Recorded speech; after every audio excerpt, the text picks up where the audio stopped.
it doesn't just affect operators and the market when that's happening. It's a public health hazard because essentially what you're getting is unlicensed, untested, unregulated product coming into the market and making its way into the stores.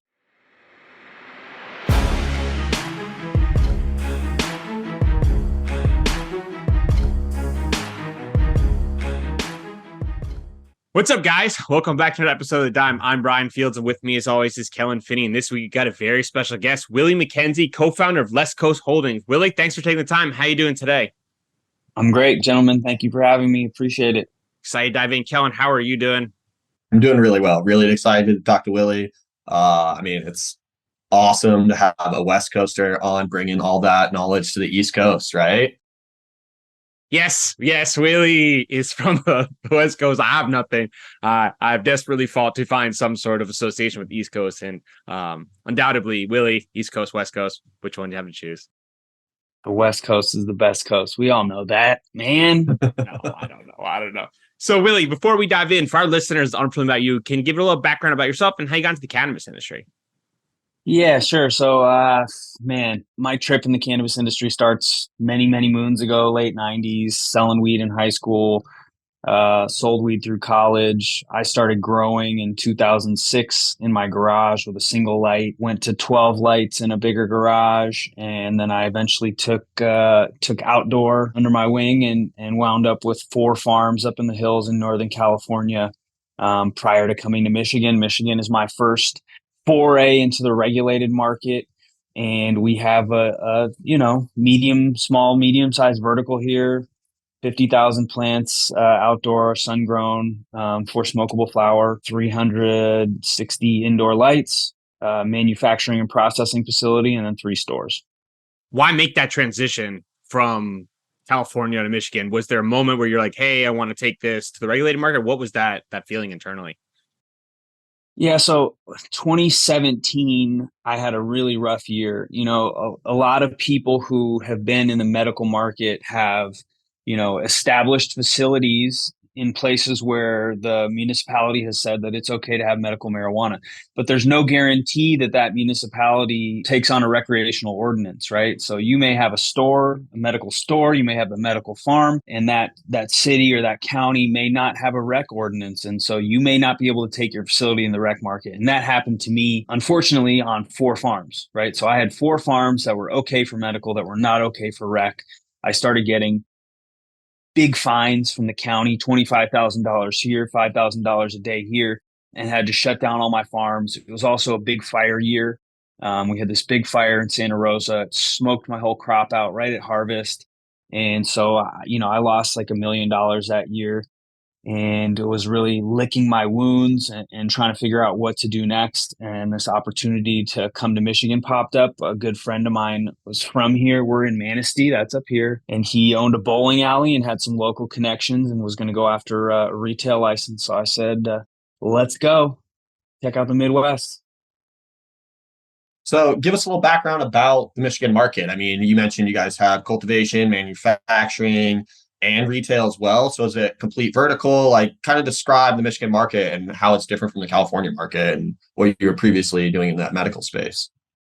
Yeah, so Michigan has a great cannabis market. It has a long-standing medical market. So there are educated consumers here. There are operators who have been in the space for a long time. So much like California, much like Colorado, a really well-established market. And so that has lent itself to a lot of brands here. It's the second biggest adult use market in the United States, second only to California. And I think on a per capita basis, that people in the Midwest and specifically in Michigan smoke more weed than anywhere else, even California.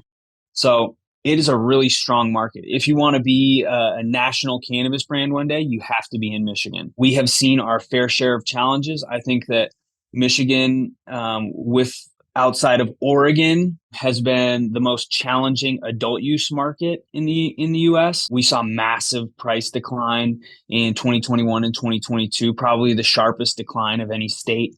And so it's been a challenging market to operate in for sure. But things have gotten better. They've been enforcing things and the market has stabilized a bit. what do you think led to the price decline? And then how does your team respond to that internally in order to recognize that the price is crashing and then adjust your operations in order to reorganize and then move forward? So the state really took a hands-off approach to enforcement. There was a period of time when this recreational market opened up where you could pretty much do anything you wanted. Nobody was checking your work. You could check in thousands of liters of distillate. You could bring in thousands of pounds of weed.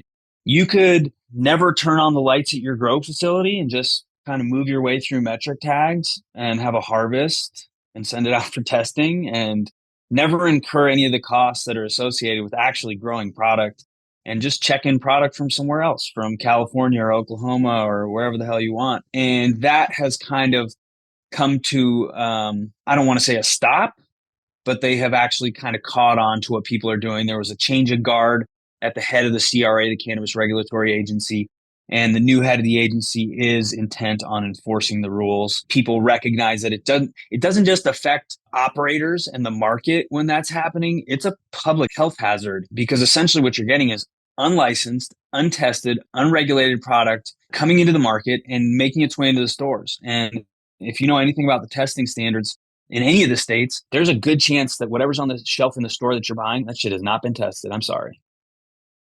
So with testing, didn't Michigan implement multiple COAs, right? That's one of the changes that the Michigan market has made, is that because there was lab shopping that was going around pretty heavily. Yeah, I mean, there's been a lot of infighting around testing in Michigan.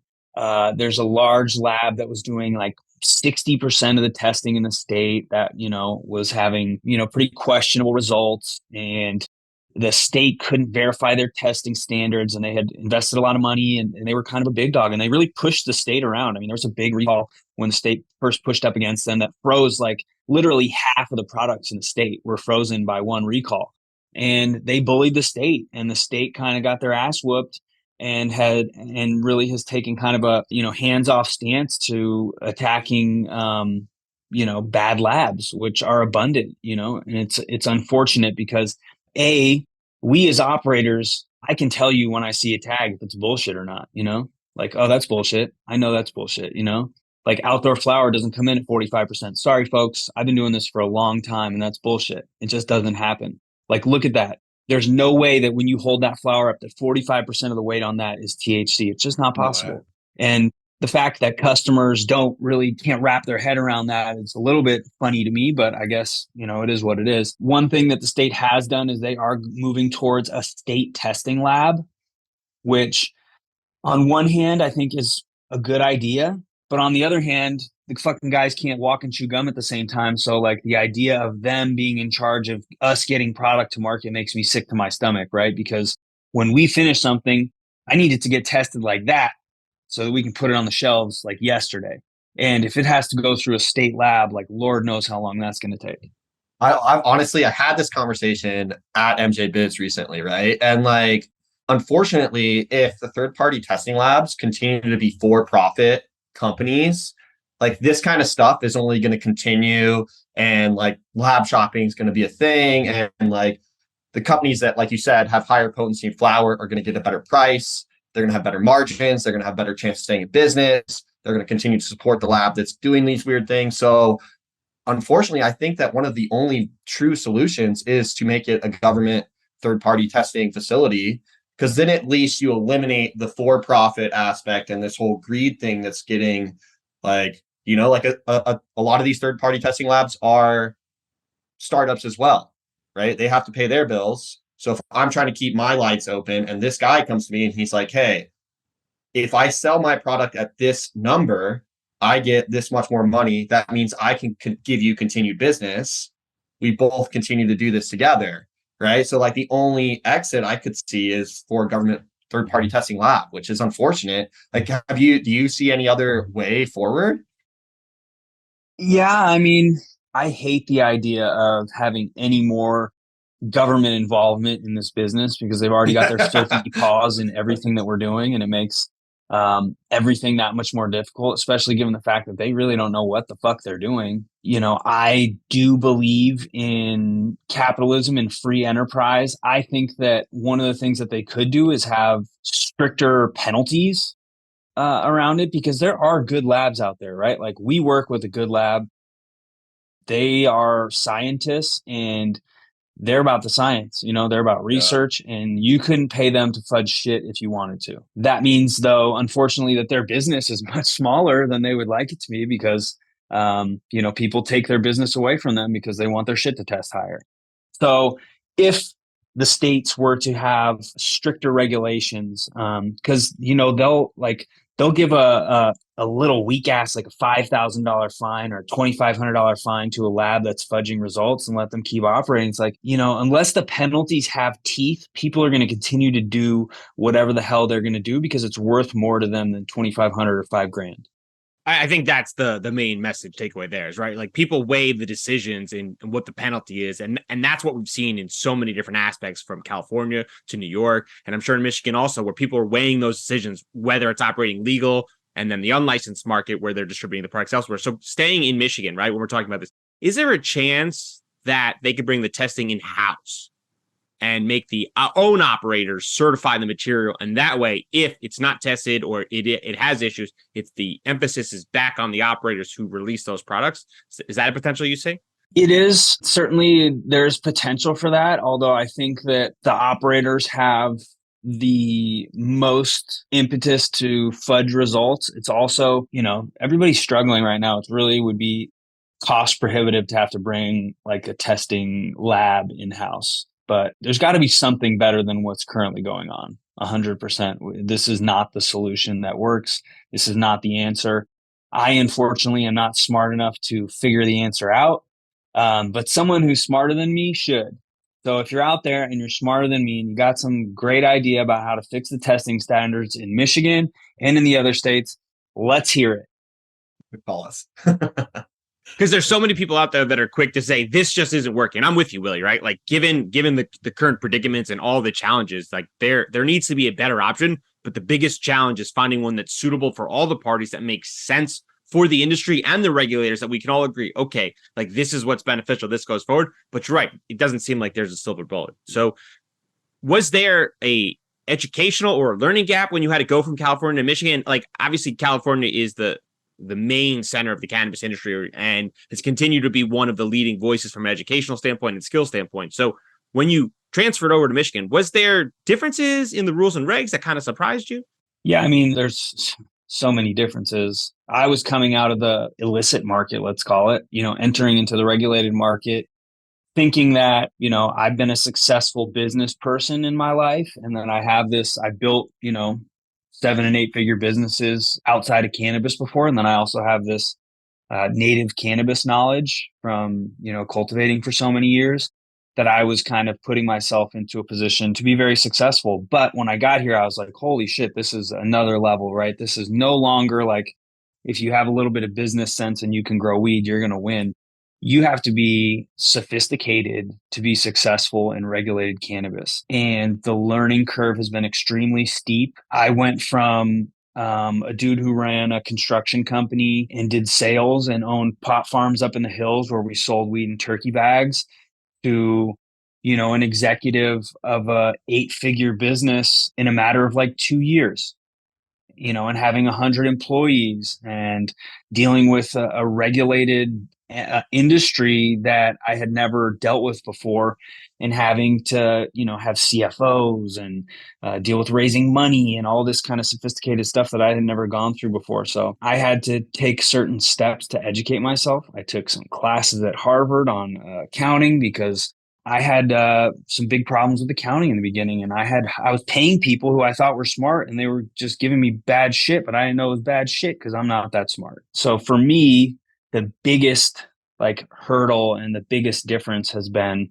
like educating myself and leveling myself up as an entrepreneur, as a founder, as an executive, so that I can play and survive in this regulated market. Because this is, it's not a full CPG business yet, but it's pretty damn close, It seems like it's definitely trending towards there. And I'm just going to take it in the next direction. I can now see the advancements of the least cannabis operators. I'm assuming that education and that experience that you recognize kind of transitioning over and understanding that there are certain principles and skill sets that you needed in addition to what you currently brought to the table in order to be successful. Is this the intention now of helping others kind of follow in the footsteps of you and give them some of the guidance? Yeah, I mean, just as much as it's me passing along information, it's fostering the sharing of information between operators. So, when the market collapsed here in Michigan, I mean, it's definitely the hardest year of my life. We barely survived, right? We lost millions of dollars. We were barely hanging on. There was plenty of weeks where I didn't know how I was going to make payroll.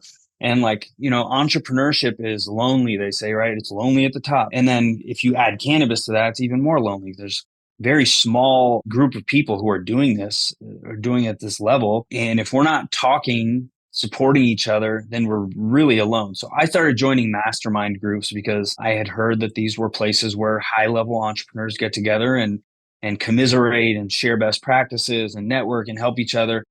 And it was really helpful for me to be around people who were also doing big things. But I was always the only cannabis guy, and so we could talk about things like hiring executives and raising money and some of these things that are really common no matter what business you're in. But when it came down to some of the stuff that I was dealing with being in a regulated business, they were just like, I have no idea what the hell you're talking about. What do you mean the market fell 90%? That's not even possible.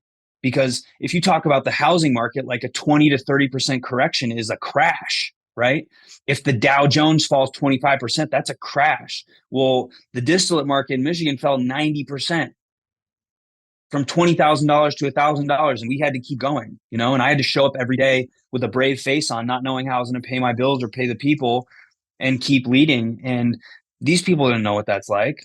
So I was like, shit, I need to start something for cannabis operators, for people in the cannabis space. It's, the ancillaries as well, right? Because they're in this with us. The people who are providing us with marketing services and SEO and websites and insurance and everything, they're struggling to get paid by operators too. And so that was really the impetus behind it, was like, if we're not collaborating, we're not sharing information, we're dead, especially if you're not some big corporate MSO that has, hundreds of millions of dollars to burn. Like, we have to be working together because, like, as a smaller company, like, I'm a $1 million mistake away from going out of business.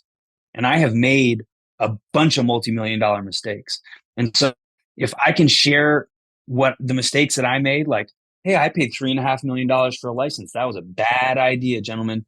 And then somebody comes into my group and says, I'm thinking about spending $5 million on a license. And I can say, well, here's what I did. And here's why it wasn't a good idea, because it's worth $500,000 now, And so that was really the idea behind getting it started. I think that's so important because we continue to talk about how, from an entrepreneurial standpoint, cannabis is just loaded with entrepreneurs and there is no playbook, right? Every single day you are chopping down the trees moving forward and there is no playbook. There is no modeling to understand that the product you're looking to sell is just falling 90%. And you have to figure out basically a new business plan starting immediately on how to keep the lights on, pay your employees, put on a brave face, and keep moving forward. So kind of taking that in the same direction, you're having conversations with the people in the mastermind group. Then internally, you're thinking to yourself, this would be really great to bring to the cannabis industry. Who's the first person you asked about? You said, hey, does this fit in? Is this something you're looking to join? How did you kind of brainstorm that idea next? Yeah. So, I mean, I kind of, I talked to a few people about it. I talked to Anthony Allegretti from 40 Tons. He was really interested. There were some people in my network who I knew were interested in personal development and kind of leveling up and learning from each other and sharing best practices. But unfortunately, our industry is really coming out of the shadows and really compartmentalized. People still have this scarcity mindset where, like, sharing what I'm doing that's working is a bad idea because I'm going to take food off my plate if I give it to you. And that's the wrong idea. It's like, we got to share information because a rising tide lifts all boats. You guys get it going. Kind of talk us through some of the first mastermind sessions, how they were structured, and then kind of like what the plan is going forward. Yeah, sure. So we have a Zoom call every Thursday, and the basic concept is, like, we have 2 to 3 people in every call hop in the hot seat and talk about a problem that they're dealing with in their business. And we as a group process the issues together. And no matter what someone is going through, there's always a few people in the group who have already been through that issue. And so like, when I think about some of the decisions that I had to make early in my business, I made decisions in a vacuum. We're talking about big decisions, like multi-million-dollar calls that I was just making on my own. And like coming into this group and, you have somebody sit in the hot seat and say, I'm thinking about investing, $5 million into this, new dispensary. And here's the situation, and lay it out. And you got 4 people or 5 people or 8 people who have literally done the same thing already and been through the whole market cycle multiple times, giving you feedback on A, why it's a good idea, or B, why it's a horrible idea. And so that is kind of the general idea. And then just like we are going through something that is pretty brutal, right? Like, let's be real. This has been extremely hard. And you think about like people who have been, if you were a wrestler, like going through wrestling practice with your brothers, like that created camaraderie, right? And if you think about people in the military who went to war together, that creates camaraderie. Well, we in the cannabis industry are really fighting to stay alive right now. And if you're doing it together as a group, we're creating camaraderie. And so the ability to come in and say like, I have to make payroll in 2 days and I don't know how I'm going to do it, and to sit there with a group of people who's not, everybody has been through that and everybody knows what that feels like. And to be able to bounce ideas off each other on how to make it happen is just powerful, And so then we also have once a month, we have a guest speaker. So like Thursday this week, we have Brett Puffenbarger coming to walk us through his LinkedIn mastery. He has built obviously a really large following on LinkedIn. He's one of the top voices in the cannabis industry, and he's got a formula for how he's done it. And I think that personal branding is incredibly important, especially in cannabis, where we are really handcuffed as to what we can do in our businesses in terms of social media. And so if you build a personal brand and represent your company, the reach that you have is so much bigger. And so it's just been really cool. Right now, I think we have 26 people in the group, and we're getting ready to kind of splinter into 2 smaller groups because the group's getting a little bit big. And so then I'll be running two smaller groups at that point. I think that going back to what you said about the creator economy is so important, just given all the restrictions in cannabis and marketing wise. And you're right. When people associate your face with a brand, it's an easier path and a secondary path in order to kind of promote the product and the expertise behind that. And people trust that voice, which I think is really the most important aspect behind it, that they see you delivering on the value consistently. And then when they look for help, they know, hey, Willie's been through this before. He's talked about this a bunch. I'm going to go to Willie. And I think that helps separate you from some of the other people out there. I think a commonly used term is consultants, where people don't really like that because they've been burned a bunch of times. But I think the aspect difference there is the trust behind it, that they haven't really delivered on that value that they promised initially, which is part of the problem. So who is a person that should join this group? Is it just for executives? Is it for lower level operators? Is it for people wanting to enter the space that are unsure about the fit? Who's the group for? It's for, it's for founders. It's for executives. It is for people who are operating plant touching cannabis businesses and people who are operating ancillary businesses in the cannabis space. And it has been extremely valuable. The feedback that I've gotten from people and the interest that we've gotten, I've had 450 applicants and we've got 26 people in the group, obviously. So we do a pretty good job of vetting because it's really important. The group is only as powerful as the members. And so we've been pretty, careful about who we bring in. It's got to be somebody who's going to gel with the group. But yeah, operators, executives, plant touching, non-plant touching. It is a great place for people to get mentorship, mentor, create bonds. The other thing is, people in the group are from all over the United States, right? We got people from Colorado who've been operating for 10 years already. We got people from New Jersey who are, building their first store right now. And for a guy who's been, operating retail in Colorado for 10 years to be able to mentor somebody who's just literally building their first store right now is like, that is massive, God, I wish I had that when I first started, because I would have made so many different decisions, right? I wouldn't have this big complex vertical operation. I'd be an asset light brand, like, my guys from Uncle Arnie's and 40 Tons and Old Pal, those guys are crushing it without facilities. And I'm like, fuck, that sounds like such a good idea.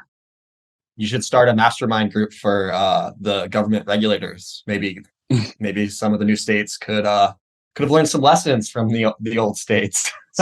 Well, Okay. I mean that like long term, that is my hope is that we are the group that states and the federal government comes to when they're looking to put together legislation because the rules that we abide by are not made by us. They're made by lawyers and lobbyists who don't understand what we do. And so our regulations largely are just bullshit and they don't apply to us and they don't make sense. And so I want us to have a voice, especially at the federal level. But, as new states come online, like if a state is coming online, I would love for us to be able to talk to the states and have some input on how they're doing things. And finally, maybe a state comes online with like some good legislation, some good regulations. Because God forbid you look at what the other states did and take their best practices and maybe miss some of the mistakes that they made instead of reinventing the wheel at 20 fucking times and making just dumb, just making dumbass decisions. That's just silly, Willie. That makes way too much sense for them to even possibly consider. I know. So one of the things that I've appreciated most about following you on LinkedIn are some of the posts that you put out there. And I just wanted to raise awareness on this one specifically. Do the things that others aren't willing to do. Yeah. Can you give like more context for our listeners? Maybe didn't read that post on kind of like the importance of a statement like that. Yeah. I mean, like I'm pretty improbable success story. I was a like homeless drug addict 11 years ago. I lived in a halfway house. I took the bus everywhere. I had like 100 grand in debt. Like I really started over in my 30s with nothing, like well below zero. And in the last decade, I've built a pretty phenomenal life for myself. And it's been because I'm willing to do stuff that other people won't do. I started my career off in sales, selling residential house painting door to door. Like that's the most effective way to sell that particular product and a lot of products. But most people just aren't willing to do it. It sucks. It's hard. But that's something that I'm willing to do because I'm willing to do whatever it takes to make it.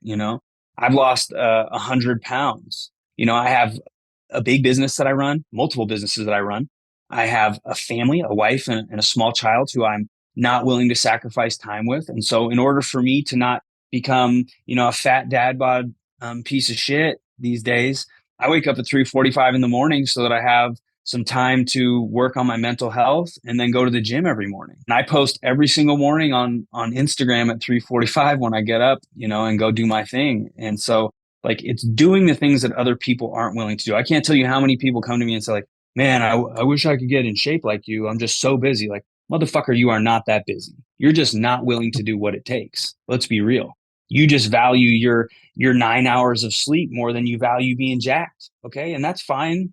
But don't complain about not being jacked because I only sleep 4 or 5 hours a night. That's not cool. That's not a flex. But I have three things in my life, right? I have work, I have family, and I have me time, right? I have work, I have family, and I have sleep. If I want to do something outside of those three, one of them has to get sacrificed. I cannot sacrifice work. I have too much riding on this. I cannot sacrifice my family. That's a commitment that I have made. So I have sleep to sacrifice, and that's the sacrifice I'm willing to make. I'm willing to go without the sleep right now so that I can have the things that I need in my life. That is something that I'm willing to do that a lot of people aren't.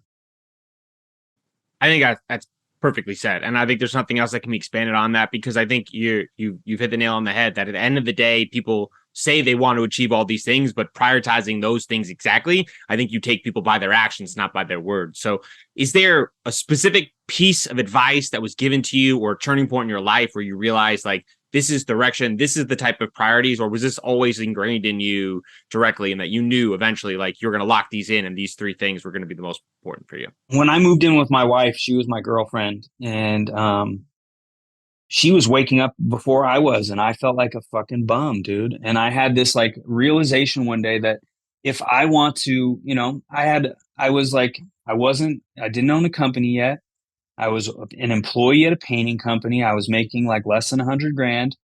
And I just had this realization that like, if I want to make this woman my wife, if I want to build a nice family and be a good provider, like I got to kick my shit into gear.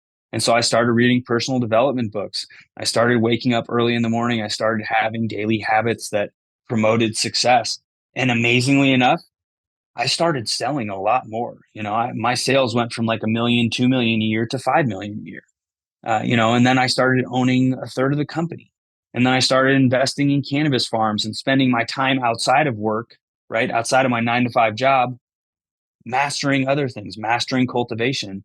And my side hustle, right? Outdoor cultivation was my side hustle. It became my main hustle, and now it's an 8-figure business. And so, like, I have always wanted to be successful, but for a long time, my inputs didn't match the outputs that I wanted, right? Like, oh, I want to be rich, but I don't really work that hard. It's like, okay, well, you want to be rich, step up, work hard. And so, like, personal development, mastermind groups have absolutely been like the biggest catalyst in my success. So, like in a world of specialization, how important has it been to your career in terms of like all of these different items that you've tried and diversified all the different skill sets? Like, how does that impact your day to day now? If I had to say that I have one specialty, it would be sales, right? Like, I'm a really good salesman. I'm a shitty executive. I'm a fucking horrible manager of people. I'm not a good, like, I have done a bad job managing people in my business. And I recently just brought in some like legitimate, 50-year-old executives who really know their shit, have run big companies before.